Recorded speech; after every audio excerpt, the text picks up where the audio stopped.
amigo internauta que acompanha o canal do Papo Expresso no YouTube.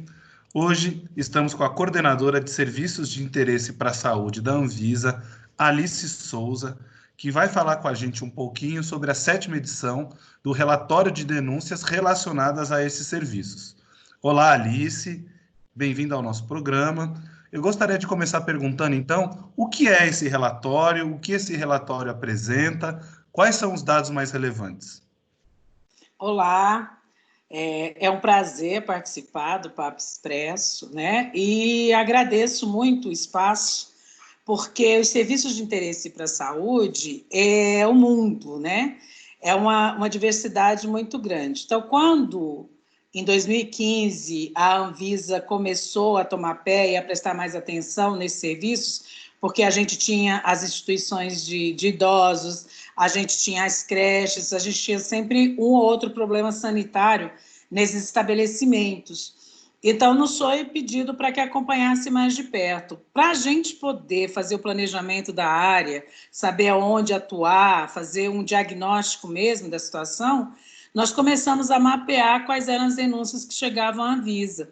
Então, desde 2015 que a gente vem fazendo esse relatório. De início, a gente fazia no espaço de tempo mais curto e agora ele é anual, tanto é que nós estamos na 7ª edição, né, desse relatório. E aí eu acho que é interessante, Danilo, contar o que é serviço, né, de interesse para a saúde. Qual é a diferença? Porque o serviço de saúde é aquele serviço que você tem o profissional de saúde, você tem um médico, você tem um dentista, né, você tem um psiquiatra, o enfermeiro. Então, serviços de home care são serviços de saúde, embora não aconteçam no estabelecimento de saúde. Os de interesse para a saúde são aqueles que geralmente estão na mão de prático, de pessoas que fazem cursos no Senai, no Sebrae, nessa espécie de instituições, e que, por a própria prestação, né, da atividade, pode causar um dano à saúde, se não for bem feito, pode interferir. É a questão das manicures, de cabeleireiro, né? É a questão das academias, é a questão das instituições de longa permanência para idosos, e essa aí as pessoas sempre perguntam, nossa, mas não é um serviço de saúde? A gente tem que lembrar que é a residência, né, deles. Então, a gente trabalha com esse universo todo, as creches, e nós fazemos uma espécie de acompanhamento do que chega à Anvisa. E aí, sempre, todos os anos, o serviço mais demandado, que mais a gente recebe, é o de estética e embelezamento, né? Que é o de salão de beleza e também essas outras atividades, como criolipólise, bronzeamento, né? Essa coisa toda.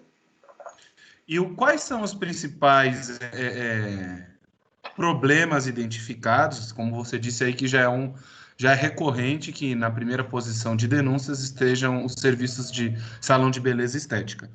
Quais são as principais denúncias relacionadas a esses serviços e o que a Anvisa e os órgãos de vigilância sanitária têm feito para tentar mudar esse cenário, tentar, não sei se é conscientizar esses profissionais, adotar alguma mudança de comportamento dos próprios usuários desses serviços?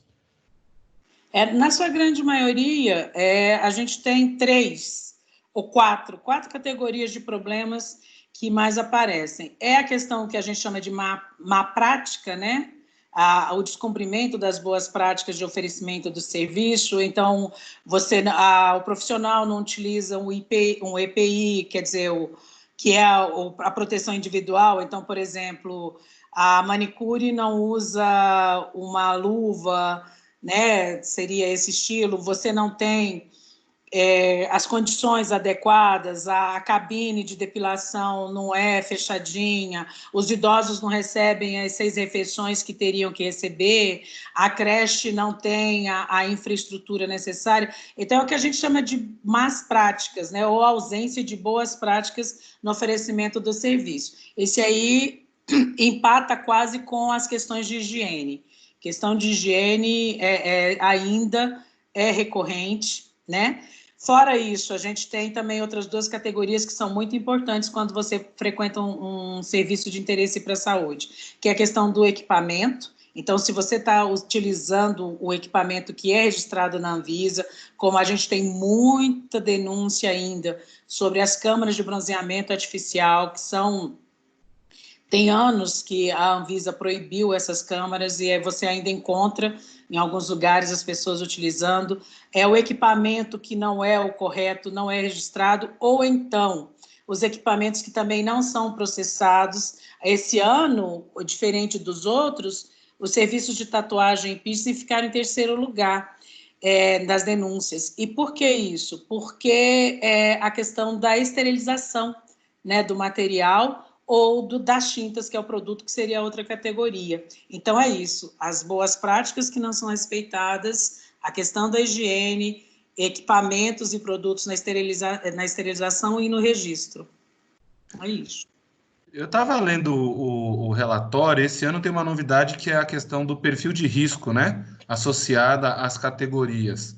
Você queria falar um pouquinho para a gente, podia falar um pouquinho sobre o que é esse perfil de risco, qual que é o risco associado a esses produtos, a esses serviços, no caso? Eu gostaria, sim, até porque é interessante que com essa inovação, esse perfil de risco potencial, a gente viu que o nosso relatório tem sempre um viés, né, que a gente detectou esse ano. Porque o que significa o perfil de risco potencial? O risco potencial é a possibilidade do risco ocorrer, é a possibilidade de você ter uma ocorrência ali de algum dano, de algum problema. E aí, o que a gente fez? A gente, quando recebe uma denúncia, a gente classifica, né, pela prioridade e dependendo para poder fazer o tratamento. Então, por exemplo, denúncias que são muito simples, a gente pede para que o usuário vá até a vigilância sanitária local, até para ele conhecer e saber que é dela, né? A questão da fiscalização, a competência da fiscalização é da vigilância sanitária local.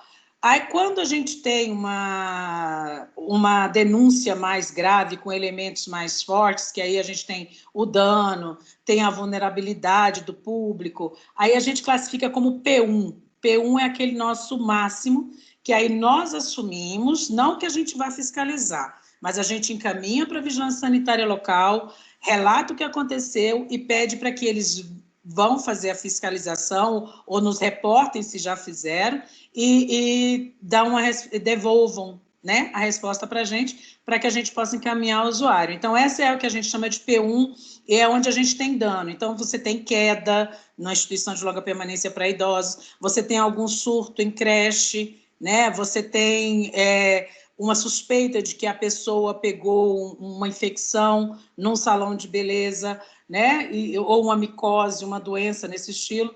E aí, essas denúncias de P1, elas são na sua grande... Foi isso que a gente resolveu fazer. A gente resolveu pegar as categorias e ver das categorias quantas denúncias eram P1, quantas eram P2, quantas eram P3, P4, e aí a IUP, a creche e as comunidades terapêuticas, aquelas acolhedoras, elas têm um número muito maior de denúncias que são mais graves, que são as denúncias P1, entendeu? No total, ainda é estética e embelezamento, com 17%, 18% quase. Mas aí depois você vem com instituição de longa permanência para idoso, creche, tatuagem, piercing e a questão da comunidade terapêutica acolhedora. Muito obrigado, Alice. Acho que a gente encerra esse programa por aqui. Como o assunto está bom, a gente volta com o próximo programa para você dar umas dicas para os consumidores, para as pessoas que frequentam esses serviços de interesse à saúde, do que observar, de como se comportar e de como estar seguro nesses serviços. E você, amigo internauta, não deixe de acompanhar as atualizações do Papo Expresso no YouTube. A íntegra desse relatório vai ficar no link aqui embaixo na descrição do vídeo. Muito obrigado. Não deixe de se inscrever no canal do Papo Expresso no YouTube. Deixe o seu like, ative o sininho e siga sempre a Anvisa nas redes sociais.